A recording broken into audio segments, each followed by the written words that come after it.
narsaga. Hozir bo'lsa telefon bor, mashina bor, hamma yo'q bor, yana ulgurmayapmiz. Nimani belgisi shu? Oxir zamonning belgisi vaqtdan barakani ketishligi. Yana ba'zi bir olimlar esa mana shu 24 soat, 18 soat yoki 16 soatga qisqarib qoladi deganlari ham bor ekan sharh berganlarda ichida. Ya'ni 24 soat, bundan 1000 yil burun 24 soat deylik, hozirga kelib turib o'sha paytda 18 yoki 16 soatga yaqin bo'lib qoladi degan sharhlar ham bor ekan. Yana zamonaviy olimlarning bergan sharhida esa zamon vaqtni qisqarishidan maqsad uzoq masofaga uzoq vaqt talab qilinmay qo'yadi. Ya'ni hajga borib kelgan 6 oy vaqt ketgan bo'lsa, avval piyoda yoki otda. Hozir ma'lum bir haftalar ichida borib kelinyapti. Yoki bir xabarni boshqa bir mamlakatga yetkazishlikka 10 kun vaqt ketsa, hozir bir necha sekund o'zi yetyapti. Vaqt qisqaradi degan so'zni mana shunday bir sharhlarni ulamolarimiz keltirib o'tadi. Oxir zamonda alomatlaridan fitnalar ko'payadi, harj ko'payadi. Harj bu qotillik. Mana kechagi suhbatimizda bu narsa haqida to'liq aytib bergan bo'ldik. Oxir zamonda alomatlarini Rasululloh sollallohu alayhi vasallam aytadilar, bu sahih hadislar. Oralaringizda mol dunyo ko'payadi. Mol egasi uning sadaqasini qabul qiladigan kishini izlab g'am chekadi. Ya'ni mol dunyo shunday ko'p bo'ladiki, sadaqa oladigan yoki zakot oladigan odamni istab topishlik amri mahol bo'lib qoladi. Bu bo'ldimi, bo'lmadimi? Nima deysizlar? Biz o'zimizni islomimizni tarixini o'qimaganligimiz uchun nima turibmiz? Agar o'qigan bo'lganimizda aytardik, ha, bu bo'lgan. Umar ibn Abdulaziz davrida zakot oladigan odam qolmagan. Odamlar do'ppisiga tillasini solib, qaysi odam kambag'al ekan deb istab yurgan. Biz tariximizni bilmay, shunday bir zamoni saodat bo'lganki, birodarlar, payg'ambar sollallohu alayhi vasallam asridan keyin mana Umar ibn Abdulaziz bor yo'g'i 2 yil 4 oy xalifa bo'lgan. Umar ibn Hattobning zurriyotidan bo'lgan bu kishi. Lekin adolat bilan hukm yurgizgan podshohga Alloh taolo ra'iyat uchun qanday barakot to'kib qo'ydi. 2 yil 4 oy podshohlik qildi, xalifalik qildi, barakot shunday yog'ilib ketdi. Zakot oladigan, sadaqa oladigan odam qolmadi. Bu bo'lib o'tdi bu. Bu alomati bo'lganiga 1000 yil bo'lyapti, birodarlar. O qachon kelar ekan o'sha davr? Zo'r bo'lsa kerak, hamma boy bo'lsa deb kutmaylik. Bu bo'ldi bu narsa. Ayni biz ummat ustida bo'ldi. Nabiy sollallohu alayhi vasallamdan boshqa hadislarda keladi, bir kishi boshqa kishining oldiga borib sadaqasini bersa, u agar kecha kelganingizda qabul qilar edim, bugungi ehtiyojim yo'q deb javob beradi deydi. Bu aynan ana shu Umar ibn Abdulaziz zamonlarida bo'lgan ishlar. Bu alomat bo'lib bo'lganiga 1000 yildan o'tdi. Rasululloh sallallohu alayhi vasallam oxir zamonda alomatlarni sanab o'tar ekan, antara khufatal uratal alata ri'a ash-sha'i yatatawaluna fil bunyan. Jibril alayhissalom notanish odam suratida kelib payg'ambarimiz oldiga o'tirdi, mashhur hadis. Iymon haqida, islom haqida, ihson haqida so'radi, payg'ambar alayhissalom javob berdi. So'ngra Jibril aytdi, qiyomat haqida gapirib bering dedi. Payg'ambarimiz bu inson ko'rinishida o'tirgan ro'parasidagi Jibrilga sizdan men ko'p bilmayman dedi. Unda uning alomatlari haqida aytib bering deganida alomatlardan shuni sanadiki, yalang oyoq, yalang'och, notayin qo'y boqarlar binolarni musobaqaga bir-biridan kim o'zlariga baland soladi deydi. Ya Rasululloh, bu yalang oyoq, yalang bosh, betayin cho'ponlar kim deganda arablar deydi. Mana Dubayda qarang, boshqa arab mamlakatlarini qarang, ana shu baland binolarda solishida musobaqa o'ynayapti. Bizda yo'q unaqa binolar. Payg'ambar sollallohu alayhi vasallam ayni nima deb javob beryapti? Arablar deyapti. Bo'lyaptimi? Birodarlar, oxir zamon haqida aytilgan alomatlarning maydalari, ya'ni kichik alomatlari qoyim bo'ldi, kattalariga qoldi faqat. Endi Alloh saqlasin, kattalardan bittasi boshlasa zohir bo'lishlaydi.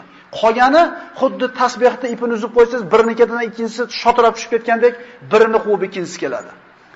Oxir zamonda alomatlaridan Rasululloh sollallohu alayhi vasallam aytadilar, shunday fitnalar ko'paydiki, bir kishi boshqa bir kishining qabri oldidan o'tib, qaniydi shu mayitning o'rnida men bo'lsam deb qoladi. Vaholanki buni dardi ham bo'lmaydi, birovlardan qarzi ham bo'lmaydi. Fitnaning ko'pligidan hayotdan ko'ra o'lim uchun afzal bo'lib qoladi. Oxir zamonning sanalgan alomatlaridan kun o'zining botishidan chiqadi. Bu oxirgi vaqtda bo'ladigan eng katta alomatlardan.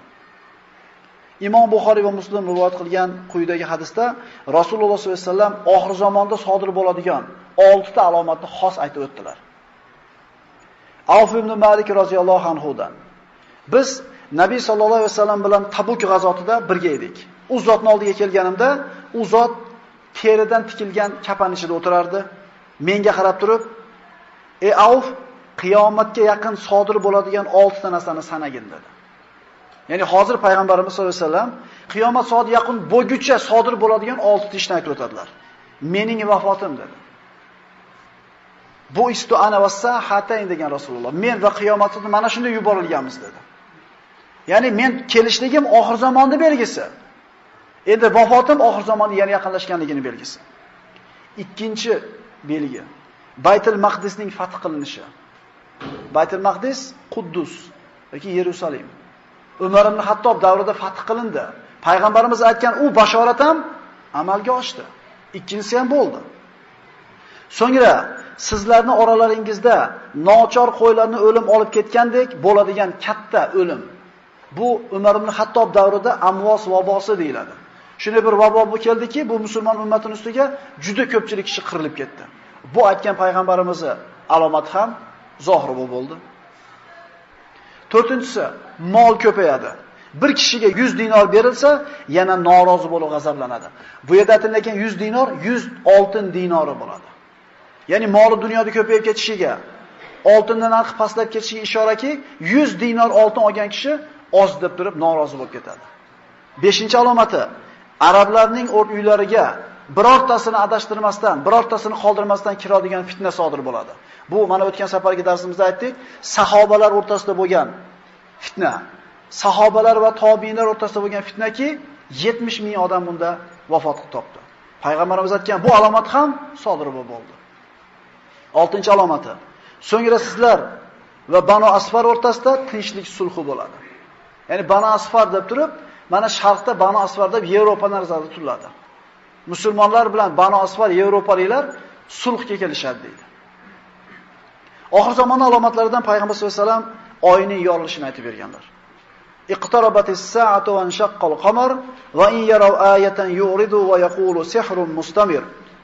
Bu payg'ambar sollallohu alayhi vasallam zamonida bo'ldi. Qiyomat soati yaqinlashib qoldi va oy ham bo'lindi. Agar ular biron oyat mo'jiza ko'rsalar, yuz o'girurlar va bu har doimgidek sehr ko'darlar. Hijoz olovi.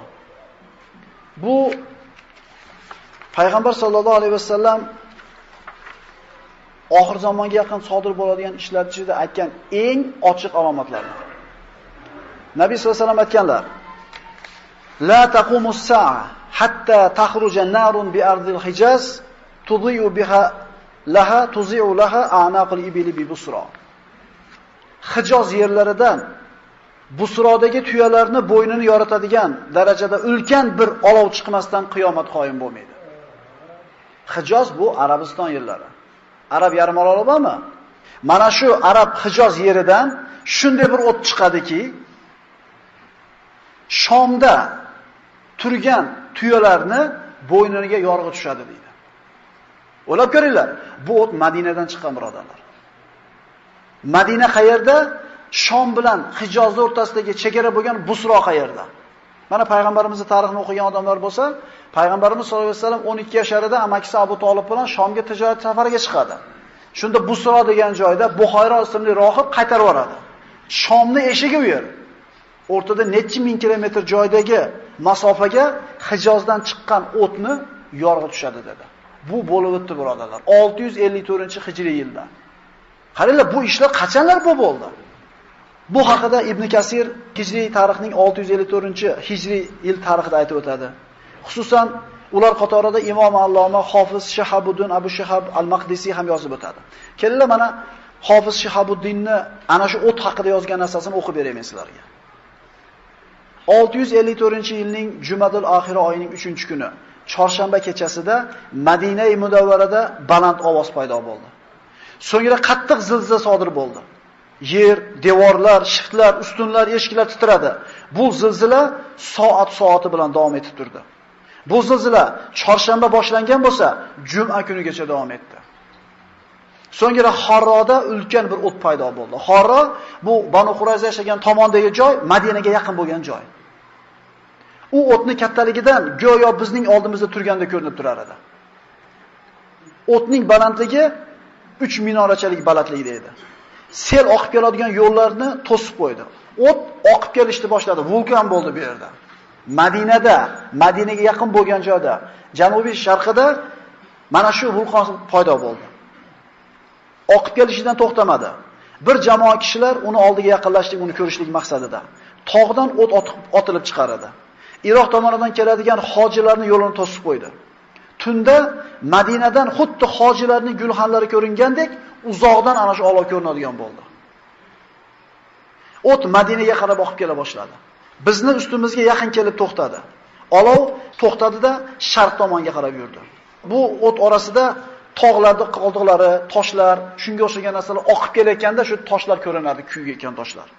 Vulqonga o'xshab toshlarni yeradi. Bu holda Alloh taolo Qur'onda aytgan ayni holat bo'lar edi. Innaha tarmi bi shararin kal qasr ka'annahu jimalatun sufr. Darvoqi dedi Alloh taolo, u jahannam har tomonga, har biri qasrdek, xuddi sariq tuyalarga o'xshagan uchqunlarni otib turur. Xuddi shu narsa bo'ldi bizda deydi. Men bu maktubimni 654-yilning Rajab oyida payshanba kuni yozayotganimda bir oy o'tdi o'rtadan. Hali olov to'xtamagan edi. Bu vulqon bir oy oqdi. Bir oy oqdi. Bu o'tni Yambo ahli ham ko'rdi. O'zlarining qozilarini Madinaga xabar olib kelishlik uchun yuborishdi. U Madinaga kelib, ko'rib holatni, o'zini ahliga borib, bu bo'layotgan ishlarni ta'riflashlikka tili ojiz bo'ldi. Shuningdek, Shomda yashagan Ibn Sha'na degan kishi ham yozadi. Biz deydi Damashqda turganimizda quyosh tutilishi bo'ldi. Bir oy Madinada oqqan bu vulqonni tutuni shunday bir osmonni qopladiki, Siriya Damashqni bilasizlar. Ana shu Siriyaning ustiga shunday tutun borganligidan quyosh tutilishi bo'ldi. Ortidan oy tutilishi bo'ldi. Quyosh tutilib nurli pasaygan paytda xuddi quyoshga tutun qoplab kusuf deyiladi mana. Quyosh tutilib qolgan paytda o'tni yorug'i tushganligidan devorda o'tni aksi ko'rinardi deydi. Quyosh to'silib qoldi, lekin u o'tni yorug'i kelib turdi. Bu qanaqa katta o't edi? Olov osmonga baland ko'tarildi. U xuddi qal'aga o'xshar edi. Olov kattalashdi. Odamlar qo'rqib Masjidun Nabaviyga qarab borishdi. Boshlarida kiyimlarini yechib, o'zlarini e'tirof qilishib gunohkorliklarini Alloh taolaga istig'for aytishdi.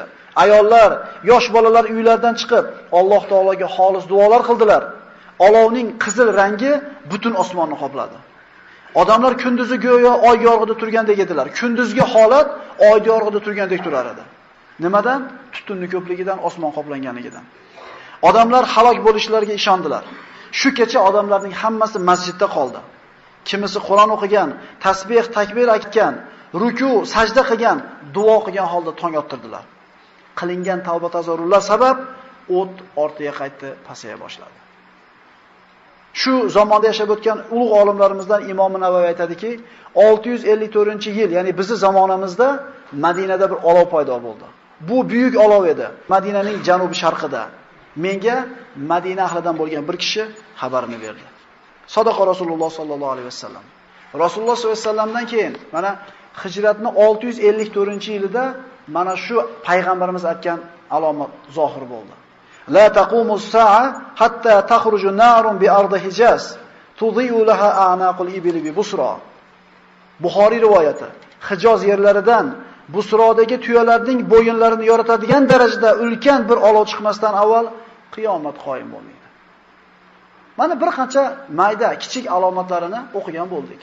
Qaysinisi bo'lmadi? Birodarlar, bu bo'ldi emas. Mana inshaalloh ertaga o'sha kichik alomatlarning bir qismini o'qiymiz. 2 yoki 3 darsda kichik alomatlarni tugatamiz, keyin katta alomatlarga o'tamiz. Katta alomatlarigina qoldi. Ko'zimizni katta ochaylik. Butun koinotni ontar-to'ntar qilib tashlaydigan qiyomatning qachon bo'lishi bizga qiziq bo'lmasin. Chunki uyqu kichik o'lim bo'lsa, insonning haqiqiy o'limi kichik qiyomat deyiladi. Har bitta odamning ruhi og'zidan chiqishligi bilan uchun qiyomat boshlanadi. Alloh subhanahu va taolo ibrat oladigan bandalar qilgan bo'lsin. Assalomu alaykum va rahmatullohi va barakatuh.